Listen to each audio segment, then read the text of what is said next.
تو وہ خود دیکھ کر حیران رہ جاتا ہے کہ دولت میں برس رہی ہے۔ میرے وہ بہن بھائی جنہوں نے دولت کے حاصل کے لیے ہر جگہ ٹھوکریں کھائیں لیکن پھر بھی دولت نہ ملی، بدلے میں بہت ساری ذلت برداشت کرنی پڑی، ایسے لوگ اس عمل کو لازمی کر لیں۔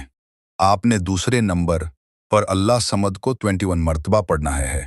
اللہ صمد کو 21 مرتبہ پڑھنے کے بعد آپ نے قرآن کریم کی ہے مبارک سورت پڑھنی ہے۔ انشاءاللہ یہ خاص وظیفہ کرنے سے رزق اور دولت کی فراوانی ہو جائے گی، آپ کی تمام مشکلات دور ہو جائیں گی، آپ کی پریشانیاں آسان ہو جائیں گی۔ سورہ الاخلاص کے پڑھنے کے بے شمار فائدے ہیں۔ آپ نے اس سورہ مبارکہ کو آج اس وظیفے میں صرف اور صرف 33 مرتبہ پڑھنا ہے۔ اس کو 33 مرتبہ پڑھنے کے بعد آپ نے آخر میں اسی درود پاک کو پڑھنا ہے جو عمل کے شروع میں پڑھا تھا۔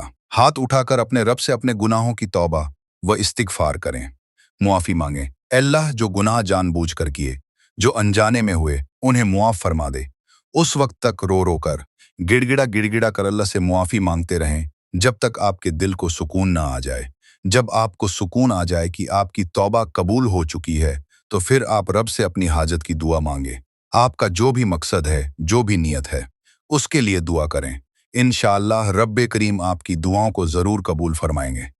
دعا ہے کہ اللہ تعالی نیکی کی بات کو سننے، سمجھنے اور اس پر عمل کرنے کی طاقت اور توفیق عطا فرمائیں۔ اللہ تعالی آپ سب کو خوش اور آباد رکھے، ہمیشہ ہنستے اور مسکراتے